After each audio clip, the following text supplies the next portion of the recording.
नमस्कार दोस्तों, स्वागत है आप सभी का एक और नए वीडियो में। एक समय की बात है, बंगाल की खाड़ी के किनारे एक छोटे से शांत गांव में भैरव नाम का एक युवा लड़का रहता था।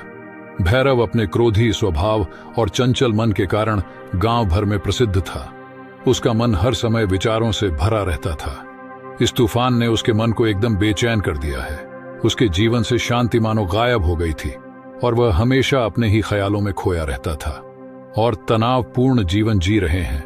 उनके अशांत मन और क्रोध के कारण उनके अपने परिवार के सदस्यों और गांव वालों से भी संबंध अच्छे नहीं थे, जिससे वह और भी अधिक अकेला और अपमानित महसूस करने लगा।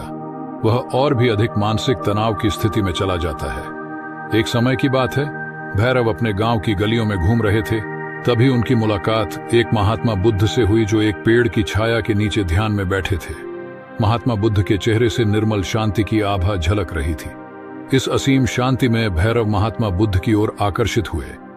जब भारत महात्मा बुद्ध के करीब आया तो उसे अपने आसपास एक सकारात्मक ऊर्जा का एहसास हुआ। भैरव को एहसास हुआ कि इस असीम शांति और सकारात्मक ऊर्जा का स्रोत कहीं न कहीं महात्मा बुद्ध के भीतर ही था। इसलिए वह वहीं बैठकर उसकी आंखें खुलने का इंतजार करने लगा।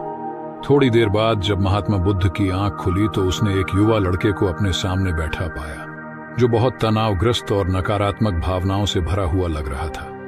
भारत में महात्मा बुद्ध की ओर हसरत भरी निगाहों से देखा और बहुत विनम्रता से कहा, गुरु, मेरा मन बहुत अशांत है और मेरे मन के विचार मुझे खाए जा रहे हैं। मुझे एक पल के लिए भी शांति महसूस नहीं होती। क्या आप मुझे सिखा सकते हैं कि मैं अपने अशांत मन को कैसे शांत करूं? महात्मा बुद्ध ने भैरव की पीड़ा को समझते हुए करुण दृष्टि से देखा और कहा, मेरे प्यारे बच्चे, मैं तुम्हें एक कहानी सुनाना चाहता हूं। इस कहानी में मानसिक शांति और खुशी के रहस्य छिपे हैं। क्या आप कहानी सुनना चाहेंगे?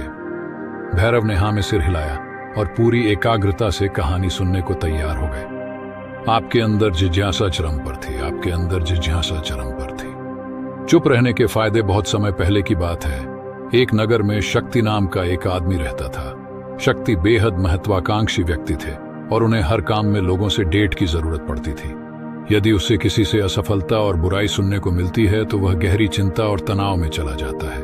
उनका मानना था कि सफलता और भौतिक शक्तियां वांछित खुशी देंगी, लेकिन वह जितना सफलता और प्रशंसा के पीछे भागता था उतना ही मानसिक तनाव में डूबता जाता था। से प्रभावित होकर शक्ति ने उनसे अपने भटकते मन को शांत करने का उपाय जानना चाहा। शक्ति ने कहा कि मेहनत हमेशा सफलता के पीछे भागते हैं और लगातार अधिक हासिल करने की कोशिश करते हैं, फिर भी मुझे कोई क्षणिक संतुष्टि या आत्मसंतुष्टि नहीं मिलती। इस निरंतर बेचैनी के बीच मैं शांति कैसे पा सकता हूं? महात्मा बुद्ध ने करुण दृष्टि से उसकी ओर देखा और उत्तर दिया, आपका मन एक अशांत नदी की तरह है जो हमेशा बहती और बहती रहती है, कभी भी अशांत नहीं रह सकता।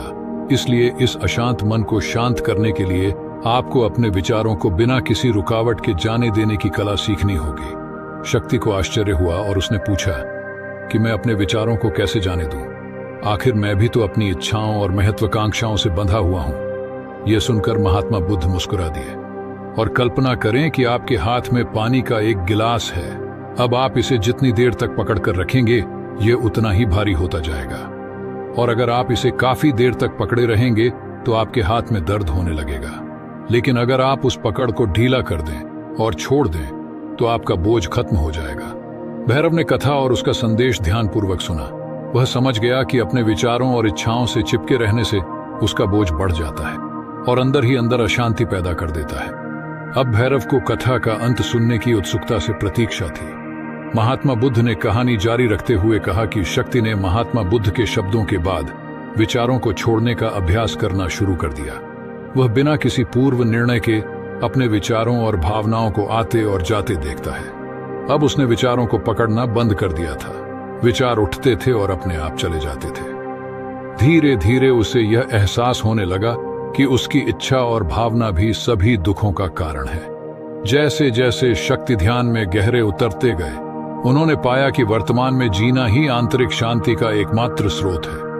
वह खुद को वर्तमान में स्थापित करके अपने मन की निरंतर बकवास से छुटकारा पा सकता है। धीरे धीरे शक्ति का मन एक शांत झील की तरह हो गया, जो बाहरी दुनिया को अपने अंदर प्रतिबिंबित करती है। उन्होंने जीवन की सादगी में संतोष को अधिक महत्व दिया और भौतिक संपत्ति के प्रति अपना लगाव छोड़ दिया। जैसे ही सत्ता में ऐसे बदलाव की खबर लोगों के बीच फैली, दूर दूर से लोग मार्गदर्शन लेने आने लगे। लोगों को विचारों को मुक्त करने की कला सिखाना और उन्हें अपने भीतर शांति खोजने के लिए मार्गदर्शन करना, वह लोगों के बीच शांति और ज्ञान का प्रतीक बन गए। शक्ति और साधु की कथा समाप्त कर महाकौशल। महात्मा बुद्ध कुछ देर के लिए चुप हो गए ताकि इस कहानी का अर्थ भैरव के मन में अच्छी तरह बैठ जाए। भारत में महात्मा बुद्ध की ओर देखा तो उनकी आंखों में अब एक नई समझ दिखाई दे रही थी। भैरव ने धीरे से कहा कि मुझे इस कहानी में ज्ञान दिखता है, लेकिन मैं इसे अपने जीवन में कैसे लागू करूं? मैं अपने अशांत मन को कैसे शांत कर सकता हूं? भैरव के इस सवाल पर महात्मा बुद्ध गर्मजोशी से मुस्कुराते हैं और फिर कहा कि अशांत मन को शांत करने का अभ्यास आत्म जागरूकता से शुरू होता है। अपने भीतर उठने वाले विचारों का निरीक्षण करने के लिए प्रतिदिन कुछ समय निकालें। उन भावनाओं पर ध्यान दें जो आपके मन में आती हैं और देखें कि वे कैसे आती हैं, और आकाश में गुजरते बादलों की तरह चले जाओ। भैरव ने आंखें बंद कर ली और महात्मा बुद्ध के कहे अनुसार अपने विचारों का अवलोकन करने लगे। जैसे ही उसने अपने भीतर उठने वाले विचारों पर ध्यान देना शुरू किया, उसे एहसास हुआ कि इसलिए उसे चिंता और इच्छाओं की एक निरंतर धारा अपने अंदर बहती हुई महसूस हुई। सिर्फ एक एहसास ने ही नहीं, उसे एक अद्भुत शांति का एहसास कराया। उन्हें यह भी एहसास हुआ कि यह सभी विचारों और भावनाओं से अलग है। महात्मा बुद्ध ने आगे कहा कि जैसे शक्ति ने खुद को सभी मोहमाया से अलग कर लिया था, अपने मन को अशांतकारी विचारों और भावनाओं से मुक्त करने का अभ्यास विकसित करें। बिना किसी पूर्वाग्रह के विचार को वैसे ही स्वीकार करें जैसे वह आता है, और फिर धीरे धीरे उन्हें जाने दें और अपना ध्यान वर्तमान क्षण पर केंद्रित करें। लेकिन भैरव ने टोकते हुए कहा कि क्या होगा अगर विचार और भावनाएं इतनी मजबूत हों कि वे बनी ही रहें और दिमाग से निकलने से इनकार कर दें। महात्मा बुद्ध ने भैरव की बात पर सहमति जताते हुए सिर हिलाया और कहा, ऐसे कई मौके आएंगे जब आपके मन में सवालों का बवंडर चल रहा होगा। जब आपका दिमाग आपकी बात ही नहीं सुनेगा, तो ऐसे में आपको अपनी सांसों की ताकत पर विश्वास करना होगा। एक बार फिर भिक्षु ने भैरव से कहा, अपनी आंखें बंद करो और अपनी सांसों पर ध्यान केंद्रित करने के लिए अपने पेट को ऊपर उठता हुआ और मत्ता हुआ महसूस करो। महात्मा बुद्ध ने बताया कि जब भी आपका मन अशांत हो तो तुरंत अपनी सांसों पर लौट आए। सांस की वाद्य गति आपको तुरंत वर्तमान के चरणों में वापस खींच लेगी और आपको शांति का अनुभव कराता है। एक महात्मा बुद्ध के निर्देशानुसार आने और जाने वाली सांसों पर ध्यान केंद्रित करने का प्रयास किया। इस छोटे से व्यायाम से उन्हें मानसिक शांति का अनुभव हुआ। उसे याद आया कि उसकी सांसें हमेशा उसके साथ थीं, जो उसे वर्तमान क्षण की याद दिलाती थी। आराम और शांति लाता है। भैरव के इस विकास को देखकर महात्मा बुद्ध मंद मंद मुस्कुराए और बोले, मेरे प्रिय, बेचैन मन को शांत करना एक ऐसी साधना है जिसके लिए बहुत प्रयास और दृढ़ इच्छा शक्ति की आवश्यकता होती है, क्योंकि लगातार व्यायाम से मांसपेशियां मजबूत होती हैं।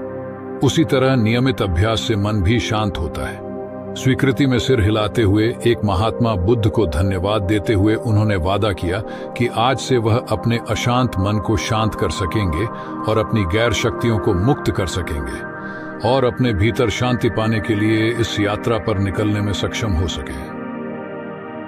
महात्मा बुद्ध ने भैरव के कंधे पर हाथ रखा और कहा कि मुझे आपकी क्षमता पर बहुत विश्वास है और आपको जल्द ही अपनी आंतरिक शांति मिलेगी, लेकिन याद रखें कि यह आसान नहीं होगा।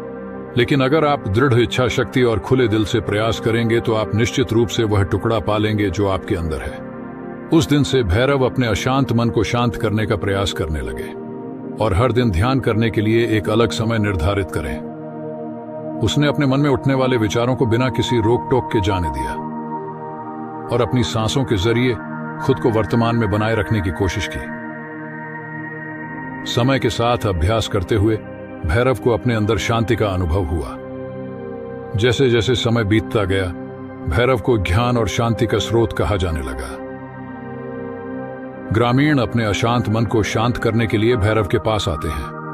महात्मा बुद्धों के शिक्षक आत्म जागरूकता की शक्ति को साझा करते हैं और दूसरों को महात्मा बुद्धों को पढ़ाने में मदद करते हैं और आंतरिक शांति पाने की शिक्षाओं को साझा करते हैं। इसके साथ ही उन्होंने अपनी सांसों पर ध्यान देने और अपने विचारों को मुक्त करने की कला भी सिखाई।